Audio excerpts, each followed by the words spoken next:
Hello नमस्कार दोस्तों, स्वागत है आप लोगों का सिविल एजुकेशन पीसीएस में। इस वीडियो में हम लोग करेंगे जनवरी मंथ का करंट अफेयर्स। ये फर्स्ट वीक का करंट अफेयर्स है, ठीक है। 1 से 7 जनवरी का मिल जाएगा इसमें। और ये सब जो हम लोग वीडियो कर रहे हैं, खासतौर से देखो पीसीएस प्री के लिए हम लोग कर रहे हैं, ठीक है, 2025 के लिए, और आरओ के लिए। तो यहाँ पे अक्टूबर 2024 से हम लोग कवर करेंगे, ठीक है, अक्टूबर 2024 से। और जब तक एग्ज़ाम नहीं होता है, तो जहाँ तक है अप्रैल के बाद ही होगा या फिर अप्रैल में होगा, तो यहाँ पे 7-8 महीने हो जाएंगे। 7-8 महीने का करंट अफेयर्स पर्याप्त होता है। तो मैं चैनल पे प्लेलिस्ट बनाया हूँ, PCS UP PCS RO current affairs के नाम से 2025। ये इस नाम से आपको मिल जाएगा। यहाँ पे अक्टूबर 2024 से आपको वीडियोज़ मिलेंगे, ठीक है। अक्टूबर का कंप्लीट हम लोग कर चुके हैं, नवंबर का कर चुके हैं और दिसंबर का कर चुके हैं। जनवरी का हम लोग अभी शुरू कर ही रहे हैं। और आप लोग टेस्ट सीरीज़ के लिए बोल रहे थे यार। टेस्ट सीरीज़ देखिए, टेस्ट सीरीज अभी मार्केट में तो नए पैटर्न के हिसाब से कुछ अभी आया नहीं है। जैसे ही आ जाती हैं तो मैं शुरू करूँगा। फिर आरओ के लिए भी पढ़ाऊँगा, पीसीएस प्री के लिए भी टेस्ट सीरीज जो अवेलेबल रहेंगे उनको कराऊँगा, ठीक है। चलिए फिर इसको कर लेते हैं। देखिए पहला टॉपिक हम लोग पढ़ेंगे यहाँ पे H-1B वीज़ा जो है यूएसए का। बड़ा न्यूज में रहता है आजकल, है ना, एलोन मस्क की वजह से, क्योंकि उन्होंने सपोर्ट किया था। ये बेसिकली एक फॉरेन वर्कर वीज़ा है, ठीक है। यहाँ पे वर्कर भी नहीं बोलना चाहिए, यहाँ पे हाईली एजुकेटेड प्रोफेशनल बोलना चाहिए, ठीक है। अमेरिका की जो कंपनीज़ हैं, कंपनीज़ हायर करती हैं इन वर्कर्स को, इन हाई एजुकेटेड प्रोफेशनल्स को अपनी कंपनी में काम करने के लिए। यह एक गैर आप्रवासी वीज़ा है, नॉन इमिग्रेंट वीज़ा है, जो अमेरिकी कंपनियों को साइंस हो, विज्ञान हो, या फिर टेक्नोलॉजी हो, या फिर इंजीनियरिंग सेक्टर हो, है ना, या मैथमेटिक्स हो, आईटी जैसी नौकरियों के लिए विदेशी श्रमिकों को नियुक्त या फिर रोजगार देने की अनुमति देता है, ठीक है। न्यूज में किस वजह से था अभी देखा है ना, एलॉन मस्क और डोनाल्ड ट्रंप, ये सब हम लोग देख ही रहे हैं। इसके बारे में और भी फैक्ट देख लेते हैं। ये देखो एग्जाम पॉइंट ऑफ व्यू से तो यहीं से पूछा जाएगा। बाकी डेफिनेशन आपने सीख ली। H-1B जो वीज़ा है, ये किस लिए है और किसके लिए है, ठीक है। ये मैक्सिमम 6 वर्षों के लिए जारी किया जाता है। इस अवधि के बाद वीज़ा धारक जो है H-1B वीज़ा को पुनः आवेदन करने से पहले कम से कम 12 माह के लिए अमेरिका उसको छोड़ना होगा, या फिर स्थायी निवास के लिए आवेदन करना होगा। वहाँ का स्थायी निवासी होने के लिए ग्रीन कार्ड इशू कराना पड़ता है, तब वहाँ के आप स्थायी निवासी बन पाएंगे। तो ये स्टेटमेंट के लिए थोड़ा सा ध्यान रखिएगा। H-1B वीज़ा के संबंध में ये पूछा जा सकता है। 6 वर्षों के लिए जारी किया जाता है, ठीक है। चलिए दूसरा टॉपिक देखें, पेंगोंग झील के बारे में देखते हैं। न्यूज में किस वजह से था।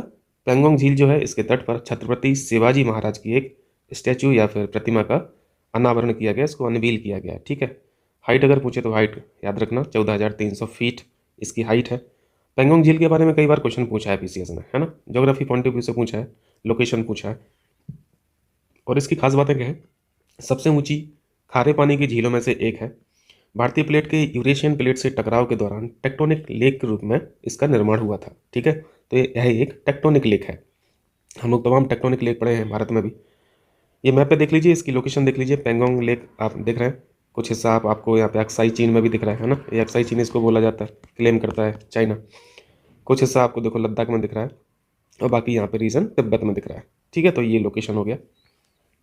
चलिए एक एक्सरसाइज देखते हैं। सूर्य किरण सन एक्सरसाइज जो है, ये किसके साथ होती है, ये भारत और नेपाल के बीच में होती है, ठीक है। 18वां एडिशन था ये, अभी हाल ही में हुई है जनवरी 2025 में। और ये बारी बारी से होती है, एक बार भारत में एक बार नेपाल में। तो इस बार नेपाल में हुई है 2025 वाली, नेपाल के सेल झंडी में, ठीक है। बाकी और संबंध क्या है नेपाल के साथ, इनको मैचिंग के लिए ध्यान रखिएगा। कोसी समझौता है, ये 1954 का है। गंडक समझौता है, ये 1959 का है। और महाकाली समझौता ये 1996 का है, ठीक है। ये नेपाल के साथ अन्य संबंध हो जाते हैं। एक्सरसाइज भी हम लोग पढ़ते हैं, तमाम एक्सरसाइज पढ़ते हैं, इनको जल्दी से रिकॉल कर लीजिए। संप्रति किसके साथ होती है, बांग्लादेश के साथ। हैंड इन हैंड चाइना के साथ होती है। शक्ति फ्रांस के साथ होती है। गरुण शक्ति इंडोनेशिया के साथ होती है। इंडोनेशिया के बारे में अभी एक और करंट अफेयर्स है ना। अभी शायद 6 जनवरी को इंडोनेशिया भी ब्रिक्स का परमानेंट मेंबर हो गया, ध्यान रखिएगा पूर्ण रूप से। ये इंडोनेशिया ब्रिक्स का मेंबर हो गया, 10वां मेंबर हो गया। टोटल मेंबर अब कितने हो गए ब्रिक्स में, 10 हो गए। जो हम लोग उस टाइम पे पीसीएस 2024 का जो प्री से पहले जो करंट अफेयर्स पढ़ रहे थे, उस टाइम पे भी 10 का और 9 का इशू था ना। तो 10वां मेंबर उस टाइम पे हम लोग पढ़ते थे सऊदी अरेबिया, बट इसने पेंडिंग में डाला था, इसने फिर मना कर दिया, तो ये फिर नहीं बन पाया, ठीक है। अभी 10वां मेंबर जो है वो इंडोनेशिया है। अर्जेंटीना ने भी यहाँ पे रुचि दिखाई थी मेंबर बनने के लिए, बट वो भी नहीं हो पाया। 2024 का ही बता रहा हूँ, ठीक है। तो 2025 में इंडोनेशिया ने शुरू कर दिया, यानी इंडोनेशिया मेंबर बन गया है ब्रिक्स का। तो अब टोटल मेंबर हो गए 10, ध्यान रखिएगा। ग्राउंड शक्ति इंडोनेशिया के साथ होता है। खंजर किर्गिस्तान। नोमैडिक एलिफेंट इंपॉर्टेंट है, मंगोलिया के साथ होती है। अल नगाह ओमान के साथ है। इंद्र रसिया के साथ होती है। लामितीय सेचेल्स के साथ होती है, मित्र शक्ति श्रीलंका के साथ होती है ना। मैत्री जो है ये थाईलैंड के साथ, अजय वॉरियर ये ब्रिटेन के साथ होती है। युद्ध अभ्यास बहुत इंपॉर्टेंट है ना, यूएसए के साथ, और वज्र प्रहार भी यूएसए के साथ। ये जल्दी से हम लोगों ने रिकॉल कर लिया। अब देखिए क्वेश्चन कीजिए जल्दी से। अभी हाल ही में मेगा प्लास्टिक सफाई अभियान किस झील में शुरू किया गया? इसका उत्तर है वेम्बनाड झील। वेम्बनाड झील की लोकेशन देख रहे हैं, बिल्कुल किनारे पे है और बहुत लंबी सी है ना। ये भारत की सबसे लंबी झील है।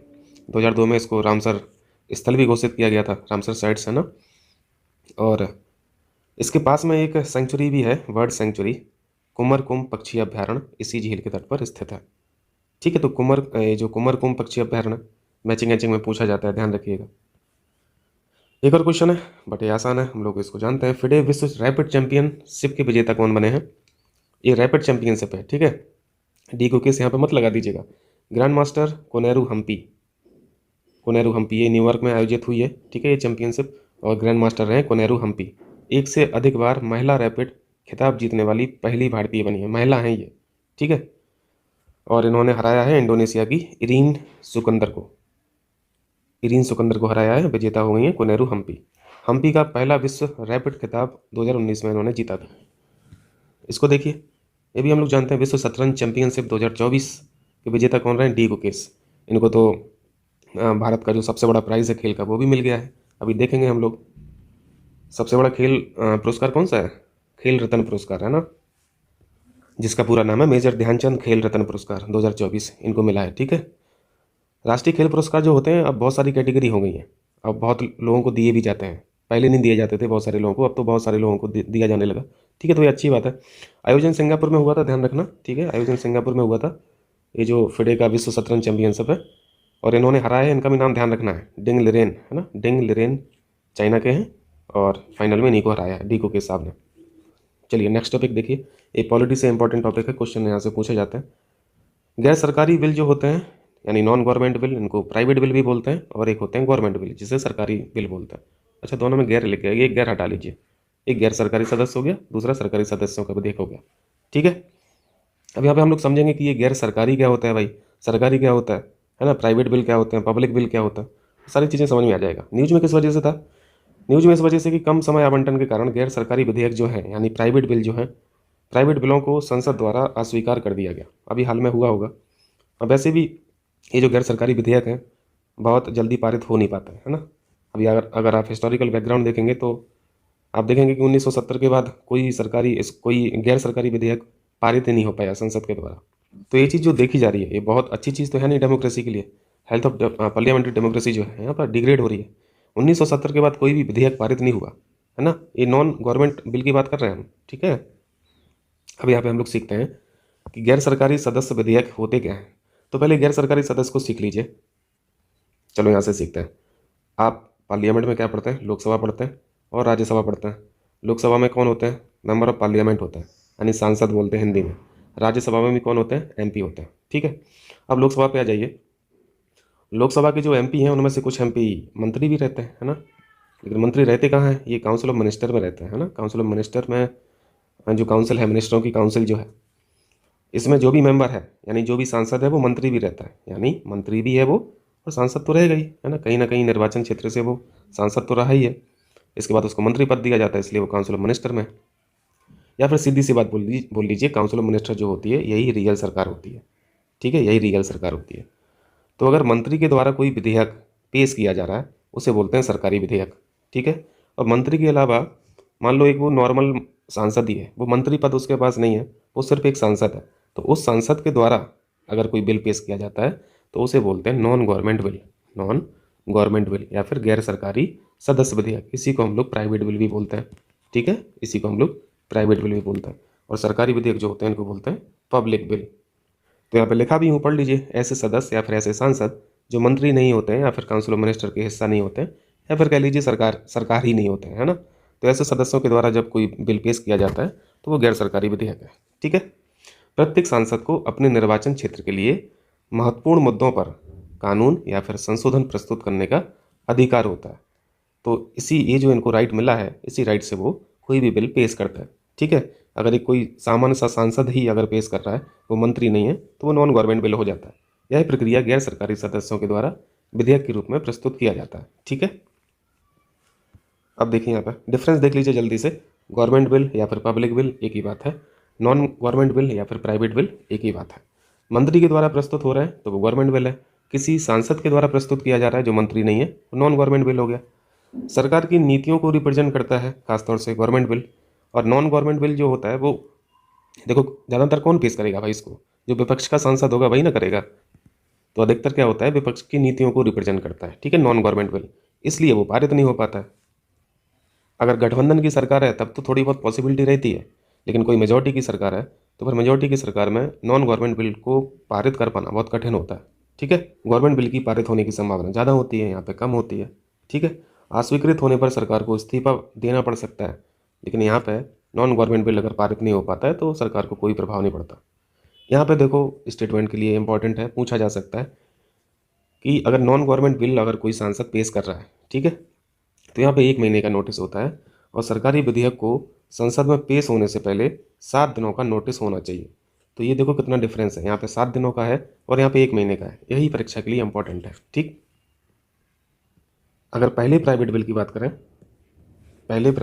करें तो देखो पहला प्राइवेट बिल ऐसा था जो पारित भी हो गया था, और इस बिल का नाम था वक्फ बिल 1952। ये पेश किया गया था सैयद मोहम्मद अहमद के द्वारा, सैयद मोहम्मद अहमद कासमी इनका पूरा नाम है। ये उस टाइम पर कांग्रेस के ही सांसद थे लोकसभा में, ठीक है।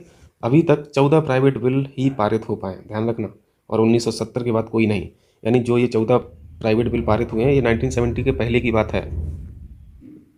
कर लेंगे ये, चलिए अब पढ़ते हैं हम लोग इंडेक्स ऑफ कोर इंडस्ट्रीज जो है ना। कोर इंडस्ट्रीज कितनी है भैया, 8 को काउंट किया जाता है।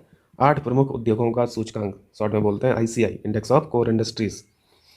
8 प्रमुख उद्योग हैं कौन, कोयला है, कच्चा तेल है, नेचुरल गैस है, रिफाइनरी प्रोडक्ट है, फर्टिलाइज़र है, सीमेंट है, स्टील है और इलेक्ट्रिसिटी है, ठीक है। एक बार तो पूछा था, एक नाम और ऐड कर दिया था, पूछा था कोर इंडस्ट्री में इनमें से कौन सा नहीं है, तो 8 आपको पता है तो आप लगा ले जाएंगे, ठीक है।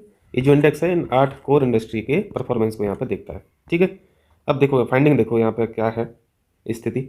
इस सूचकांक में नवंबर 2023 की तुलना में नवंबर 2024 सीधा सीधा एक साल का यहाँ पे बताया गया है 4.3% की वृद्धि दर्ज की गई है। ये आपको ध्यान रखना है, ठीक है। स्टेटमेंट में क्वेश्चन पूछेगा, अगर यहाँ से पूछेगा कोर इंडस्ट्री से आईसीआई के बारे में पूछेगा तो 2-3 स्टेटमेंट में क्वेश्चन पूछा जा सकता है। औद्योगिक उत्पादन सूचकांक यानी आईआईपी, ये और बढ़ के होता है ना, मतलब 8 कोर इंडस्ट्रीज तो होती हैं, इसमें और भी सारी चीज़ें होती हैं। आईआईपी में शामिल वस्तुओं के भार में 40.27% कोर इंडस्ट्री का है, ये भी ध्यान रखें, ठीक है, स्टेटमेंट के लिए कि आईआईपी में 8 कोर इंडस्ट्री का कितना पार्टिसिपेशन है, कितना वेटेज है, तो लगभग 40% का है, ठीक। अब इसको देखिए वेटेज कितना है, इंक्रीमेंट कितना हुआ, परफॉर्मेंस कैसा है इंडस्ट्रीज़ का। पहली इंडस्ट्री यहाँ पे पकड़ लीजिए रिफाइनरी प्रोडक्ट को, इसका वेटेज है सबसे ज़्यादा, आपको ध्यान रखना है 8 कोर इंडस्ट्री में सबसे ज़्यादा पार्टिसिपेशन है रिफाइनरी प्रोडक्ट का, ठीक है, सबसे ज़्यादा वेटेज है रिफाइनरी प्रोडक्ट का, मैक्सिमम वेटेज। इंक्रीमेंट अगर याद रख सके तो ठीक है, नहीं तो कोई बात नहीं, लेकिन जो मैं यहाँ पे डिब्बे में बंद करके आपको यहाँ पे मार्क किया हूँ उसको जरूर याद रखें। इलेक्ट्रिसिटी में लगभग 20% का यहाँ पे वेटेज है, स्टील का 17.92 यानी लगभग 18% का वेटेज है। तो ऐसे देखो 4-4 करके वो ऑर्डर में पूछ सकता है ना, अवरोही क्रम में और या फिर आरोही क्रम में कि किसका वेटेज कैसा है, तो आपको थोड़ा सा ध्यान रखना पड़ेगा सभी का। इलेक्ट्रिसिटी लगभग 20% हो गया, स्टील 18% हो गया, कोल 10% हो गया, क्रूड ऑयल का 9% है, नेचुरल गैस का 6.8% है, सीमेंट का 5.37 है, फर्टिलाइजर का सबसे कम है। तो देखो सबसे ज़्यादा आपने सीखा रिफाइनरी प्रोडक्ट का वेटेज, सबसे कम आपने सीखा फर्टिलाइजर का, ठीक है, ये मिनिमम वेटेज है फर्टिलाइजर का। तो ये तो वेटेज वाली बात हो गई। अब अगर पूछा जाए कि इंक्रीमेंट सबसे ज़्यादा किस में हुआ, तो आपको बता देना है कि 13% का इंक्रीमेंट सबसे ज़्यादा हुआ है सीमेंट में, ठीक है, सीमेंट में। अगर पूछा जाए सबसे कम किस में हुआ है तो आपको लगा देना क्रूड ऑयल में। नेगेटिव की वृद्धि है, नकारात्मक वृद्धि है, ठीक है, -2.1। ये फिगर नहीं पूछेगा -2.10, लेकिन आपको ये चीज़ पता होना चाहिए कि सबसे कम जो इंक्रीमेंट हुआ है, यानी सबसे बैड परफॉर्मेंस अगर बोल लीजिए, ऐसा ही बोल सकते हैं, कोई दिक्कत नहीं, क्रूड ऑयल का है, ठीक है। सबसे बढ़िया परफॉर्मेंस रहा सीमेंट का, ओके। और वेटेज में देख लिया, सबसे ज़्यादा वेटेज रिफाइनरी प्रोडक्ट का और सबसे कम फर्टिलाइजर का, क्लियर है। वही मैं यहाँ पे अलग से लिख दिया था, maximum weightage refinery product, minimum weightage fertiliser का। अगर वृद्धि देखें तो मिनिमम इंक्रीमेंट हुआ सीमेंट में, और सॉरी मैक्सिमम हुआ सीमेंट में, मिनिमम हुआ क्रूड ऑयल में, क्लियर है। चलिए अब देखते हैं हम लोग WHO की ये जो विश्व मलेरिया रिपोर्ट आई है 2024 में, भारत की स्थिति देखेंगे इसमें क्या कैसा रहा। 2017 से 2023 के बीच में 5 सालों का इन्होंने लिया है। भारत में मलेरिया की स्थिति हम लोग यहाँ पर देख रहे हैं। मलेरिया मामलों में उल्लेखनीय कमी हुई है, कितनी कमी हुई है, 80% की कमी, और तगड़ी कमी कर ली है भारत ने, है ना, क्योंकि उन्मूलन लक्ष्य जो है वो भी नज़दीक आ रहा है, 2030 है। भारत का मलेरिया उन्मूलन लक्ष्य 2030 है। मृत्यु दर 384 हुआ करती थी एक समय, अब ये 83 रह गई है। तो यही जो 384 से 83 का आप डेटा देख रहे हैं, यही 80% की कमी दिखा रहा है। ठीक है, तो 80% की कमी याद रखिएगा इस रिपोर्ट के अनुसार। और अगर ये 384 और 83 भी याद रखें तो ये भी अच्छी बात है। और फाइंडिंग क्या है रिपोर्ट की? अफ्रीकी देशों में, ठीक है, हम लोग जानते हैं सबसे ज़्यादा मलेरिया जो है वो प्रकोप सबसे ज़्यादा इन्हीं में रहते हैं, अफ्रीकन कंट्रीज़ में रहता है। 2023 में वैश्विक मलेरिया के 94% तो अफ्रीकन कंट्रीज़ में है ना। यहीं पे सबसे ज़्यादा मृत्यु भी होती है मलेरिया से। सबसे ज़्यादा नाइजीरिया की स्थिति सबसे बेकार है मलेरिया में, फिर CDR यानी जो कॉन्गो है ना, कॉन्गो डेमोक्रेटिक रिपब्लिक है, फिर इसके बाद युगांडा। ये सबसे ज़्यादा पीड़ित है ना, या फिर अफेक्टेड है मलेरिया से। अभी हाल ही में 2024 में मिस्र को मलेरिया मुक्त घोषित किया गया है ना। ये तो अफ्रीकन कंट्री है, बहुत यहाँ पे अचीवमेंट है मिस्र की। रिसेंट मलेरिया टीका भी, ये तो क्वेश्चन पूछा भी गया था शायद, BPSC में पूछा गया था है ना, बिहार PCS में पूछा था। R21 मैट्रिक जो है ये अभी रिसेंटली लॉन्च हुई है, मलेरिया का टीका का नाम है। और वर्ल्ड मलेरिया डे होता है 25 अप्रैल को। ठीक है, अब मलेरिया भी भाई कॉम्बिनेशन में पूछ रहा, एक से काम नहीं चलेगा है ना, 4-4 5-5 आपको याद रखना है। चलिए नेक्स्ट देखिए, क्वेश्चन कीजिए, हाल ही में फिलीपींस किस ज्वालामुखी में विस्फोट हुआ है? फिलीपींस के किस ज्वालामुखी में विस्फोट हुआ है? इसका नाम है माउंट कानला।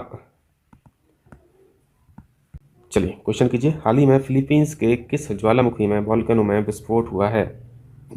इसका नाम है माउंट कानलाओन। फिलीपींस की लोकेशन देख ही रहे हैं यार, रिंग ऑफ फायर में बिलोंग करती है ना, पैसिफिक रिंग ऑफ फायर जो है। और यहाँ पे तो जितने भी वॉल्केनो हैं वो लगभग एक्टिव ही हैं, क्योंकि प्लेट्स का मूवमेंट है ना, टेक्टोनिक प्लेट वाला हिस्सा है, वो मूवमेंट होता रहता है। अभी हाल ही में कहाँ एक संस्कृत अभिलेख प्राप्त हुआ? इंपॉर्टेंट, पाकिस्तान ऑक्युपाइड कश्मीर, पाक अधिकृत कश्मीर में गिलगित के पास। एक और क्वेश्चन है, प्रधानमंत्री ने हाल ही में किस कृषि योजना का विस्तार किया है? प्रधानमंत्री फसल बीमा योजना, वेरी वेरी इंपॉर्टेंट। 2025 से 26 तक जारी रखने की मंजूरी मिल गई है फसल बीमा योजना को। फसल बीमा में क्या होता है?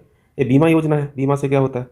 बीमा में तो यार प्रीमियम भरना होता है ना, और अगर आपकी फसल डैमेज हो जाती है तो फिर क्षतिपूर्ति मिल जाती है, यही होता है। तो ये बीमा यानी ये जो प्रीमियम है, यही पूछा जाता है। तो प्रीमियम ध्यान रखना, अलग अलग फसलों का अलग अलग प्रीमियम है। रबी फसलों का अलग होता है, खरीफ का अलग है। जो ज़्यादा पेरिसेबल है यानी जो ज़्यादा खतरे में रहती हैं, उन फसलों का प्रीमियम ज़्यादा होगा। जैसे बागवानी की फसलें, सब्जियां वगैरह होती हैं है ना, तो ज़्यादा डर है ख़राब होने का, तो इनका प्रीमियम भी ज़्यादा है। ये वही वाली स्थिति है, अगर आप बीमार रहते हैं, या फिर आपके अंदर कोई क्रोनिक डिसीज़ है, या फिर आप सिगरेट पीते हैं, या फिर आप एल्कोहल इंटेक करते हैं है ना, और आप लाइफ इंश्योरेंस अगर लेते हैं, तो ये ऐसी स्थिति में आपका प्रीमियम भी ज़्यादा होता है ना। प्रीमियम भी ज़्यादा होता है। क्यों होता है प्रीमियम ज़्यादा? क्योंकि आपके लुढ़कने के चांस ज़्यादा है ना, इसलिए कंपनी भी प्रीमियम ज़्यादा रखती हैं। वही स्थिति यहाँ पे बागवानी की है, बागवानी फसलें पेरिसेबल है ना, तो इनको खतरा ज़्यादा रहता है, इसलिए प्रीमियम ज़्यादा है। इनको इन शॉर्ट जल्दी से देखिए, इस योजना के बारे में देखिए। लॉन्च कब हुई? लॉन्च ईयर तो यार याद रखना है, अब बिल्कुल रटना पड़ेगा। फसल बीमा योजना 2016 में लॉन्च की गई थी, 18 फरवरी। अब तो साला डेट भी याद रखना पड़ेगा। एक क्वेश्चन तो डेट के हिसाब से पूछा था, 1946 वाला है ना, 1946 के 4 ऑप्शन थे, इसमें वो इंटरिम गवर्नमेंट वाला क्वेश्चन था, याद आ रहा? और नेवी रिवोल्ट वाला, उसमें 2 ऑप्शन तो फरवरी 1946 के थे, तो बड़ा खतरनाक क्वेश्चन था वो क्वेश्चन शायद करेक्शन में गया है। अब जो भी हो, वर्षा, तापमान, पाला, आर्द्रता आदि से फसलों के नुकसान को बचाना है, पर्पज है। ठीक है, सेंट्रली सेक्टर स्कीम है, केंद्रीय क्षेत्र की योजना है। बुवाई से पूर्व से लेकर कटाई के बाद की अवधि तक फसल बीमा, ये बीमा या फीमा लिख दिया, बीमा प्रदान करती है। ठीक है, प्रश्न कहाँ से पूछेगा ये चीज़? खरीफ की फसलों के लिए 2% प्रीमियम देना होता है किसान को, रबी फसलों के लिए 1.5% का प्रीमियम है, और बागवानी फसल के लिए 5% का प्रीमियम है। ठीक है, याद रखना, यही पूछा जाता है। तो ये याद रखना है आपको, ईयर भी याद रखना है, बाकी पर्पस तो आप लगा ही लेंगे। चलिए राष्ट्रीय खेल पुरस्कार देखते हैं भाई 2024 के। अब इसमें देखो बहुत सारे अवार्ड आने लगे। एक समय की बात है कि एक ही लोग को दिया जाता था है ना राष्ट्रीय खेल पुरस्कार, अब तो इन्होंने बहुत ज़्यादा एक्सपेंड कर दिया, तो काफ़ी लोगों को मौका मिल गया है अपनी अचीवमेंट को दिखाने के लिए। देखो सबसे बड़ा प्राइज़ जो है खेल में, वो है मेजर ध्यानचंद खेल रत्न पुरस्कार। किसे मिला है? एक लोग को नहीं मिला है, 4 लोगों को मिला है। ध्यान रखना है आपको। एक है डी को केस, इनको तो जान ही रहे हैं। दूसरे व्यक्ति हैं हरमनप्रीत सिंह, हॉकी है ना, ओलंपिक से उठाया सबको है ना, ओलंपिक में अच्छा परफॉर्मेंस किया, खासतौर से पैरा ओलंपिक में तो अच्छा हम लोग का प्रदर्शन रहा था भारत का। उस टाइम पे हम लोगों ने सीखा था परीक्षा से पहले। प्रवीण कुमार ये पैरा एथलेटिक्स है और मनु भाकर ये निशानेबाज है ना। ये 4 लोगों को मेजर ध्यानचंद खेल रत्न पुरस्कार मिला है। एक बार यूपीएससी में क्वेश्चन देखो, यूपीएससी तो फिर यूपीएससी है, वो सब नाम हम नहीं पूछता है, वो तो ये पूछता है कि मेजर ध्यानचंद खेल रत्न पुरस्कार के लिए एलिजिबिलिटी क्या है। तो मैं देखो साइड में लिखा हूँ, ठीक है, जो क्वेश्चन पूछा गया था मैं साइड में लिख दिया हूँ। इसकी एलिजिबिलिटी तब आप फुलफिल करते हैं जब आप पिछले 4 वर्षों में शानदार प्रदर्शन भी कर रहे हो और सर्वाधिक उत्कृष्ट प्रदर्शन आपने किया हो, ठीक है। ये 2 कंडीशन है मेजर ध्यानचंद खेल रत्न पुरस्कार के लिए। उत्कृष्ट प्रदर्शन के लिए अर्जुन पुरस्कार कब दिया जाता है?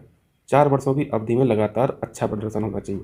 तो देखो दोनों में फ़र्क समझ रहे हैं, 4 वर्षों का तो दोनों में है, लेकिन यहाँ पे मेजर ध्यानचंद में सर्वाधिक उत्कृष्ट प्रदर्शन भी एक शब्द लिखा है, लेकिन इसमें ऐसा कुछ नहीं लिखा है। ये एज इट इज लाइनें लिखी थी है ना क्वेश्चन में। मिला किसको है अर्जुन पुरस्कार उत्कृष्ट प्रदर्शन के लिए? ज्योति यारा जी एथलेटिक्स से, अन्नू रानी एथलेटिक्स से, नीतू मुक्केबाज हैं, राकेश कुमार पैरा तीरंदाज हैं और नवदीप जो है ये पैरा एथलेटिक्स है, ठीक है। तो कोशिश कीजिएगा कि कम से कम मेजर ध्यानचंद ये जो 4 लोग पाए हैं ये तो याद ही रखें, ठीक है। अब देखिए तीसरी कैटेगरी है खेल पुरस्कारों में उत्कृष्ट प्रदर्शन के लिए अर्जुन पुरस्कार लाइफ टाइम। ये मिला है सुच्चा सिंह एथलेटिक्स में है ये, और मुरलीकांत राजाराम पेटकर ये पैरा तैराक है, ठीक। चलिए अब पीडीएफ यार पेड हो गई, आप लोगों को बताया था। मैं नंबर यहाँ पे दे दूंगा व्हाट्सअप का, तो अगर रुचि हो आप लोगों की तो मैसेज कर देना, तो मैं ऐड कर दूंगा पेड ग्रुप पर, ठीक है। फिर है नेक्स्ट द्रोणाचार्य पुरस्कार, एक कोच को मिलता है, प्रशिक्षक जो होते हैं, और मिला है इनको सुभाष राणा साहब को, ये पैरा शूटिंग के कोच हैं, और एस मुरलीधरन ये बैडमिंटन के कोच हैं, ठीक है। तो ये भी इम्पोर्टेंट सम्मान होता है, पूछा जाता है। चलिए राष्ट्रीय खेल प्रोत्साहन पुरस्कार बहुत इंपॉर्टेंट है, 5वीं कैटेगरी है खेल पुरस्कारों में। राष्ट्रीय खेल प्रोत्साहन पुरस्कार पिछले 3 वर्षों में, देखो वहाँ पे 4 था, यहाँ पे 3 वर्ष है। पिछले 3 वर्षों में खेल का प्रचार विकास में भूमिका निभाने वाले जो संगठन है, वो चाहे प्राइवेट हो, चाहे वो पब्लिक हो, या फिर व्यक्ति हो, ठीक है, इनको मिलता है राष्ट्रीय खेल प्रोत्साहन पुरस्कार। तो इस बार तो एक संस्था को मिला है, physical education foundation of India, इसको मिला है। और मौलाना अबुल कलाम आज़ाद ट्रॉफी जो है, माका ट्रॉफी बोलते हैं, ये राष्ट्रीय खेल पुरस्कारों के अंतर्गत है, ध्यान रखना। 6 कैटेगरी जो है ये चंडीगढ़ विश्वविद्यालय को मिला है, ओके। चलिए ये मैंने टेलीग्राम पे इसका स्क्रीनशॉट भेजा था। काउंसलरी एक्सेस समझौता जो है, काउंसलरी से कंफ्यूज मत होना, ये काउंसिल जो है ना, काउंसिलरी ये इंग्लिश टर्म है काउंसिलरी। काउंसिलरी एक्सेस समझौता है, ये किस किस के साथ है? भारत और पाकिस्तान के साथ है। होता क्या है इसमें? सबसे पहले तो ये एक अनिवार्य समझौता है जिसके तहत कैदियों और मछुआरों की सूचियों का आदान प्रदान करना अनिवार्य होता है। तो ये कीवर्ड याद रखना, कैदियों और मछुआरों की सूची को यहाँ पे ट्रांसफ़र करना होता है एक दूसरे की, ठीक है। 2008 का समझौता है ये। कंडीशन क्या है? प्रत्येक 2 वर्ष में 1 जनवरी या फिर 1 जुलाई को सूचियों का आदान प्रदान यहाँ पे अनिवार्य रूप से करना होता है, ठीक है। तो ये काउंसिलरी एक्सेस समझौता हो गया। चलिए ब्रेल के बारे में पढ़ते हैं। विश्व ब्रेल दिवस 4 जनवरी को ऑब्जर्व करते हैं। भाई ये देखो डेवलप किसने किया है? लुई ब्रेल साहब ने किया है। ये खुद ही मतलब 3 वर्ष के बाद ही अंधे हो गए थे, इनकी आंखों की रोशनी चली गई थी, ठीक है। तो फिर इन्होंने कुछ सोचा फिर, है ना, नेत्रहीन व्यक्तियों के लिए, दृष्टिबाधित व्यक्तियों के लिए कुछ किया जाए। तो इन्होंने करके दिखाया और बहुत हेल्प मिल रही है वैसे लोगों को, ताकि लिखा हुआ कम से कम वो लोग समझ सकें कि लिखा क्या है। ब्रेल ये जो लिपि है क्या है? ये स्पर्शनीय कोड है, उभरे हुए बिंदु होते हैं वो उसी से समझते हैं, ठीक है। नेत्रहीन और दृष्टिबाधित व्यक्तियों को लिखित जानकारी तक पहुंचने में सक्षम बनाती है ब्रेल लिपि। इस तरीके से होता है, इस 6 ब्लॉक में होता है, ठीक है। इस 6 डॉटेड होते हैं हर लेटर में। तो अगर ए लिखा है तो ए में मैं यहाँ पे 6 तो रहेंगे ही, एक को मैं थोड़ा बड़ा कर दे रहा हूँ, ठीक है, ये उभरा हुआ कर दे रहा हूँ, तो ये ए का मतलब है, जैसे ये लिखा है, ठीक है। बी का मतलब यहाँ पे क्या हो जाएगा? यहाँ पे इसी बिंदु को मैं बड़ा कर दूँ तो ये बी हो जाएगा, ठीक है। सी का मतलब क्या हो जाएगा? नीचे 6 बिंदु बना लिए, ये 6 बिंदु, ठीक है। और अगर सी है तो इस तरीके से 2 लेटर उभरे रहते हैं, तो ये सी हो गया। समझ में आ गया? अगर इसको अगर हम थोड़ा सा उभरा कर दें तो ये जो कॉम्बिनेशन बनता है जो आपको यहाँ पे दिख रहा है, इसका मतलब होता है डी। इस तरीके से इन्होंने ये कोडिंग की है, ठीक है, ब्रेल साहब ने। तो इन्हीं सब ये जो कोड बने इन्हीं को स्पर्श करके वो समझ जाते हैं कि क्या मतलब है। चलिए आप पढ़ते हैं HMPV वायरस। कोरोना वाली याद आ जाती है ना जब भी कोई वायरस अगर पढ़ते हैं हम लोग। इससे देखिए क्वेश्चन पूछे जा सकते हैं। चाइना में अभी देख ही रहे होंगे ना आप लोग न्यूज में, तो पूरा ग्लोबल लेवल पर एक डर तो है ही कि इसकी भी कोरोना की तरह पहली लहर और दूसरी लहर इस तरीके से शुरू ना हो जाए। फुल फॉर्म है इसका ह्यूमन मेटान्यूमो वायरस, ठीक है। होता क्या है? वही सांस वाली प्रॉब्लम जो कोरोना में था, सांस नहीं ले पा रहे थे लोग, श्वसन संबंधी बीमारी, ठीक है। ये वैसे कोई नया वायरस तो नहीं है, इसकी खोज तो 2001 में ही हो गई थी, नीदरलैंड के शोधकर्ताओं ने की थी। लेकिन अभी ये बहुत ज़्यादा फैल रहा है पूरा ग्लोबल लेवल पर, उस वजह से डर है। फ्लू और कोविड-19 के समान तीव्र श्वसन संक्रमण होता है फेफड़ों में, इसका कोई टीका नहीं है, तो एक डर का कारण ये भी रहता है। लक्षण वही जो कोविड-19 के समय थे हम लोगों को, खांसी आ रही थी, बुखार हो जा रहा था, गले में खरांच हो रही थी, है ना। और ये जो फैलने का तरीका इसका है वो भी वैसे ही है, हवा के माध्यम से, किसी को टच करके, निकट संपर्क हो, दूषित सतहों को अगर छू रहे हैं, है ना। तो वायरस है तो यार वो फिर हवा में तो काम करेगा ही। तो ये सारी चीज़ें आपको ध्यान रखना है, ठीक। चलिए नेक्स्ट क्या है, अब थोड़ा लीड्स रिपोर्ट के बारे में पढ़ते हैं। Logistic is across different states, full form है लीड्स का। लॉजिस्टिक समझ रहे हैं ना, अब माल ढुलाई समझ लीजिए। माल ढुलाई में कौन स्टेट कैसा परफॉर्म कर रहा है, वहाँ का स्ट्रक्चर कैसा है, इंफ्रा कैसा है लॉजिस्टिक को लेके, है ना। ये सारी चीज़ें यहाँ पे देखी जाती हैं।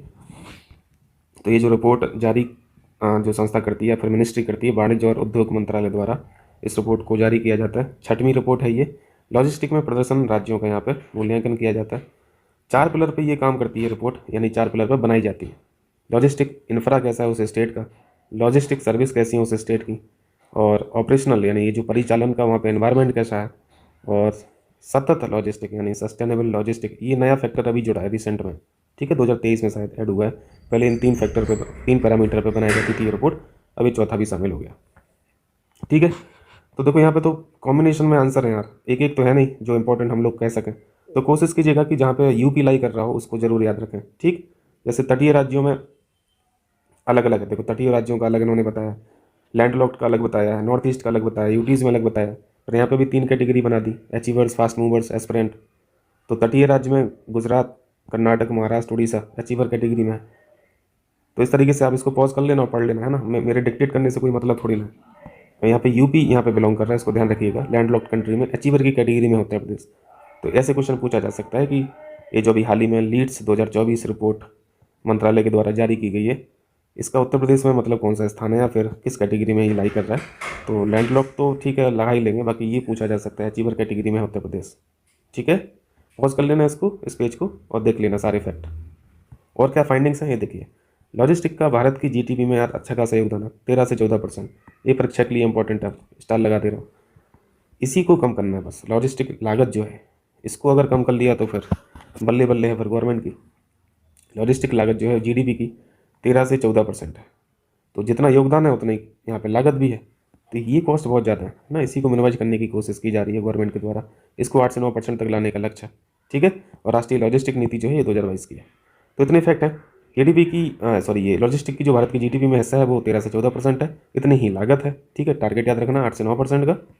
और उत्तर प्रदेश की कैटेगरी याद रखना अचीवर कैटेगरी में, लैंडलॉक्ड में, ओके। चलिए अब यहाँ पे पॉवर्टी पर एसबीआई ने भी यार एक रिपोर्ट जारी की है, तो एसबीआई की रिपोर्ट देख लेते हैं भाई, ये पॉवर्टी के बारे में क्या बोल रहा है। ये बताते हैं कि ग्रामीण और शहरी गरीबी दर जो है इसमें कमी आई है।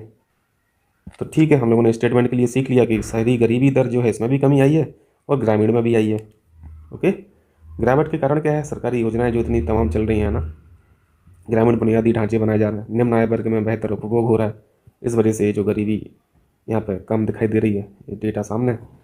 देख लीजिए बाकी फाइंडिंग्स देख लीजिए। और ग्रामीण गरीबी की बात करें तो ये 2011-12 में लगभग 26% हुआ करती थी। फाइनेंशियल ईयर जो 2024 में ये 4.86 रह गई, तो काफ़ी यहाँ पे इम्प्रूवमेंट हुआ है एसबीआई की रिपोर्ट के अनुसार। और शहरी गरीबी की बात करें तो 2011-12 में लगभग 14% हुआ करती थी शहरी गरीबी, और फाइनेंशियल ईयर 2024 में ये 4% रह गई है। तो ये आपको ध्यान रखना है परीक्षा के लिए, ठीक है, हो जाएगा। चलिए और क्या है, इस रिपोर्ट के अनुसार बिहार एकमात्र ऐसा राज्य है जिसमें बचत दर, सेविंग रेट जो है ना, बचत दर नकारात्मक है, -6%। सेव नहीं करते हैं बिहार के लोग, ये रिपोर्ट ऐसा कह रही है, मतलब कम है वहाँ पे सेविंग रेट, बहुत कम है। उच्चतम बचत दर कहाँ पे है, गोवा में है 49%। तो गोवा के लोग बचत करते होंगे, लेकिन बाहर के लोग जो गोवा में आते हैं वो तो खर्चा ही कर रहे हैं, है ना, ठीक है। तो ये फर्स्ट वीक ऑफ जनवरी का करंट अफेयर्स हो गया। मिलेंगे फिर सेकेंड वीक में, और इनको रिवाइज करते रहें, बढ़िया से पढ़ते रहें। और ये जो आपको मैं कंटेंट प्रोवाइड कर रहा हूँ ये हेल्प करेगा आप लोगों को, है ना, क्योंकि काफ़ी मेहनत से मैं ये पीडीएफ बनाता हूँ आप लोगों के लिए। फिर पीडीएफ अब मैं फ्री नहीं दे पा रहा हूँ, उसके लिए माफ़ कीजिएगा। बट वीडियो तो आपको मिल रहे हैं, तो जो भी 100-200 लोग देखते हैं उनको ज़रूर हेल्प मिलेगी। तो वो इस बात से बिल्कुल भी निश्चिंत रहें कि ये काम करेगा नहीं करेगा, बिल्कुल करेगा। बाकी आप लोग पीसीएस के स्टूडेंट हैं तो इतना स्तर तो आप देख ही सकते हैं, है ना, कि क्या इंपॉर्टेंट है क्या नहीं। चलिए फिर मिलते हैं, थैंक यू।